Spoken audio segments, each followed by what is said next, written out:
Pendurthi police station పరిధిలోని నరవ గ్రామంలో ఈ నెల 18న జరిగిన చిన్నపిల్లల కిడ్నాప్ కేసును పెందుర్తి పోలీసులు విజయవంతంగా ఛేదించినట్లు ఏసీపీ అన్నపు నరసింహమూర్తి తెలిపారు. తన కార్యాలయంలో నిర్వహించిన మీడియా సమావేశంలో సీఐ రమణ, ఎస్ఐ సింహాచలంతో కలిసి ఈ కేసుకు సంబంధించిన వివరాలను ఆయన వెల్లడించారు.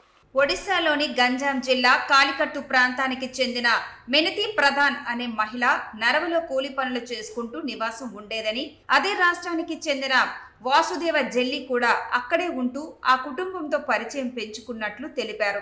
ఈ నేపథ్యంలో ఈ నెల 18న మినతి ప్రధాన్ ఇద్దరు పిల్లల్ని జెల్లి కిడ్నాప్ చేసి ఉత్తరప్రదేశ్ తీసుకుపోయాడని చెప్పారు. బాధితుల ఫిర్యాదు మేరకు ఒడిశాలోని కల్లికోట పోలీసులు 0 ఎఫ్ఐఆర్ నమోదు చేసి పెందుర్తి పోలీసులకు అప్పగించగా సిఐ రమణ ఎఫ్ఐఆర్ నమోదు చేసి దర్యాప్తు చేపట్టినట్లు తెలియజేశారు. డీసీపీ సిన్హా సహకారంతో ఎస్ఐ సింహాచలం ఉత్తరప్రదేశ్ వెళ్లి నిందితుడిని అరెస్టు చేసి తీసుకొచ్చారని, అలాగే పిల్లల్ని క్షేమంగా తీసుకొచ్చి తల్లికి అప్పగించినట్లు ఏసీపీ వెల్లడించారు. ఈ కేసులో చాకచక్యంగా వ్యవహరించిన సిటీ పోలీస్ శాఖ ప్రతిష్టను పెంచిన పెందుర్తి పోలీసులను ఉన్నతాధికారులు ప్రత్యేకంగా అభినందించినట్లు ఆయన తెలిపారు.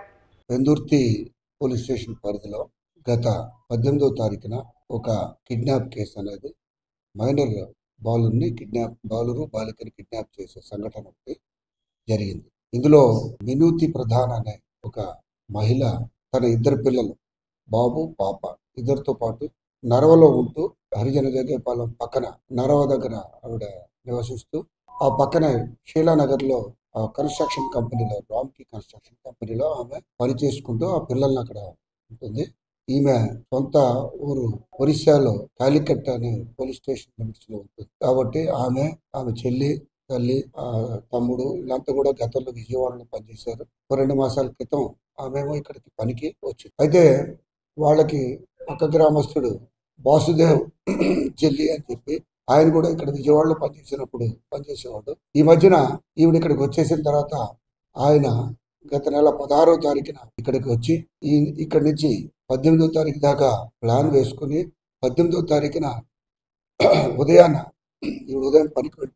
పనికి వెళ్ళిపోయి తిరిగి వచ్చేసరికి పిల్లలు కనపడలేదు. వెంటనే ఆవిడ అక్కడ చెక్ చేసుకుని వాళ్ళందరికీ చెప్పి వీడు పట్టుకెళ్ళాడేమో అని అనుమానంతో వాళ్ళ గ్రామం వెళ్ళిపోయి అక్కడ రిపోర్ట్ చేస్తే అక్కడి నుంచి అక్కడ కాలికట్ పోలీస్ స్టేషన్ లో 0 ఎఫ్ఐఆర్ రిజిస్టర్ చేశారు. ఇప్పుడు కొత్తగా వచ్చిన చట్టం ప్రకారం 0 ఎఫ్ఐఆర్ అక్కడ రిజిస్టర్ చేశారు. వెంటనే అక్కడి నుంచి ఒక ఏఎస్ఐ గారు ఆ ఎఫ్ఐఆర్ పట్టుకుని మా దగ్గరికి పరిధి పెందుర్తి పోలీస్ స్టేషన్ ఉన్నందువల్ల ఇక్కడికి వచ్చారు. వెంటనే మా సిఐ గారు ఆ 0 ఎఫ్ఐఆర్ కింద నమోదు చేసి ఆ వాడి గురించి ఆచూకీ ప్రయత్నించి టెక్నాలజీ నైపుణ్యం ఉపయోగించి వాడి ఆచూకీ కనిపెట్టడానికి ప్రయత్నం చేశారు. వాడి ఉత్తరప్రదేశ్ మీర్పూర్ పరిసర ప్రాంతాల్లో తిరిగాడుతున్నాడని తెలిసి వెంటనే సింహాచలం అనే ఎస్ఐ గారిని స్పెషల్ టీం ఏర్పాటు చేయడం జరిగింది. దీనికి అంతటికి కూడా ఈ కేసు ఒరిస్సా నుంచి రావటం, మళ్ళీ ఉత్తరప్రదేశ్ పంపించడానికి మా డీసీపీ గారు పూర్తి స్థాయిలో ఈ 2 రాష్ట్రాల్లో ఉన్న పోలీస్ అధికారులతోటి మా DCP zone 2 Shri Tuhin Sinha IPS 2 రాష్ట్రాల పోలీస్ అధికారులతో మాట్లాడి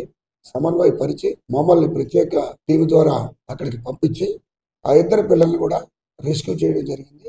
ఆ ముద్దాయిని కూడా అరెస్ట్ చేయడం జరిగింది. అక్కడి నుంచి మళ్ళీ ఇక్కడికి తీసుకురావడం జరిగింది. ఆ పిల్లలు కూడా తల్లిదండ్రుల కస్టడీకి అప్పచెప్పడం జరిగింది. ఈ చర్యలన్నీ తీసుకొని అద్భుతమైన పనితీరు ప్రదర్శించారు. వారిని కూడా ఉన్నతాధికారులు అభినందించారు. ఆ చర్యలు చేపట్టడానికి పెందుర్తి సిఐ గారిని కూడా ఆయన కారణం కాబట్టి ఆయన కూడా అభినందించారు. ఇది సిటీ పోలీస్ కమిషనర్ గారు అయితేమి, డిప్యూటీ కమిషనర్ గారు అయితేమి, ఉన్నతాధికారులతో 2 రాష్ట్రాల అధికారులతో తీసుకున్న చొరవ వల్ల ఇది ఈ కథ సుఖాంతమైంది.